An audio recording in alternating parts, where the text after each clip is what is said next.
Hello guys, ஏற்காடில் நாங்கள் வந்த இடம் தான் ஸ்கை பார்க். இங்கே ஈவினிங் நாங்கள் அரௌண்ட் 7:30க்கெலாம் வந்துட்டோம். அப்போவே இவ்வளோ க்ரௌட் இருந்தது. இங்கே அடல்ட்டுக்கு 500 ருபீஸ் சார்ஜ் பண்ணுறாங்க. கிட்ஸுக்கு 5 இயர்ஸ் எபோவ் இருந்தாலே 500 ருபீஸ் சார்ஜ் பண்ணுறாங்க. இங்கே வந்து டே பார்க், நைட் பார்க்குன்னு சொல்லிட்டு 2 விதமாக வச்சுருக்காங்க.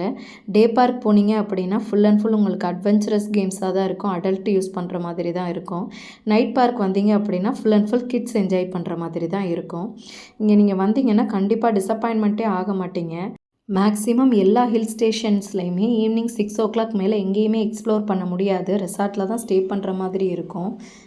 ஆனால் நீங்கள் ஏற்காடு வந்துட்டிங்கன்னா ஸ்கை பார்க்கில் 6:30 to 9:30 நைட் பார்க் இருக்கும். கண்டிப்பாக நீங்கள் எக்ஸ்ப்ளோர் பண்ணலாம் நைட் டைமில். இங்கே full and full laser light வச்சு அங்கங்கே 3D எஃபெக்டில் சூப்பராக பண்ணியிருக்காங்க. உங்கள் வீட்டில் கிட்ஸ் இருக்காங்க அப்படின்னா கண்டிப்பாக அந்த பிளேசஸ்லாம் நீங்கள் கூட்டிகிட்டு வரலாம், என்ஜாய் பண்ணுவாங்க நல்லா. ஆனால் உங்களுக்கு ஒரு 1/2 கிலோமீட்டர் கிட்ட நடந்து போய் தான் ஃபுல்லாக எக்ஸ்ப்ளோர் பண்ணுற மாதிரி இருக்கும். அங்கங்கே நின்று நல்லா ஃபோட்டோஸ் எடுத்துகிட்டே போகலாம். பிளேசஸ்லாம் அவ்வளோ சூப்பராக இருந்துச்சு. நைட் பார்க் மட்டும்தான் உங்களுக்கு 500 ருபீஸ். டே பார்க் வந்தீங்க அப்படின்னா அதுக்கு தனியாக சார்ஜ் பண்ணுறாங்க. மரங்கள் எல்லாத்துலேயுமே லேசர் லைட் வச்சு கீழே 3D எஃபெக்டில் பட்டர்ஃப்ளைஸ்லாம் பறக்கிற மாதிரி வச்சுருந்தாங்க.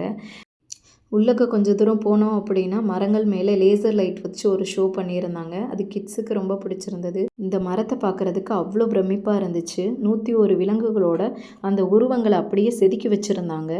இதுதான் லாங்கஸ்ட் கேனோபி பிரிட்ஜுன்னு அங்கே போட்டிருந்தாங்க. கீழே ஃபுல்லாக வுட்டில் பண்ணி அதில் நம்ம நடந்து போகிற மாதிரி ஹேங்கிங் பிரிட்ஜாக இருந்தது. நல்லா இருந்தது, சூப்பராக எக்ஸைட்மெண்ட்டாக. கிட்ஸுமே ரொம்ப ஆசையாக நடந்து போனாங்க. அடுத்து நாங்கள் ஒரு சின்ன குகைக்குள்ளே தான் போனோம். அதில் ஃபுல்லாக UV பெயிண்ட்ஸில் அங்கங்கே லைட்டிங்ஸ் வச்சு சூப்பராக பண்ணியிருந்தாங்க. ஒரு சைட் போயிட்டு இன்னொரு சைடு வர்ற மாதிரி இருந்தது. அதிலலாம் போய் கிட்ஸ் எல்லாம் ரொம்ப என்ஜாய் பண்ணிகிட்டு இருந்தாங்க. நீங்கள் ஏற்காடு வந்திருக்கீங்க, ஈவினிங் டைமில் ரெசார்ட்குள்ளேயே இருக்கிறதுக்கு உங்களுக்கு விருப்பம் இல்லை அப்படின்னா கண்டிப்பாக இது உங்களுக்கு ஒரு ரைட் பிளேஸாக இருக்கும். இன்னும் நாங்கள் ஏற்காடில் எந்தெந்த பிளேசஸ்லாம் போனோம் அப்படின்றத உங்களுக்கு அடுத்தடுத்த வீடியோஸ்லாம் நாங்கள் அப்டேட் பண்ணுறோம்.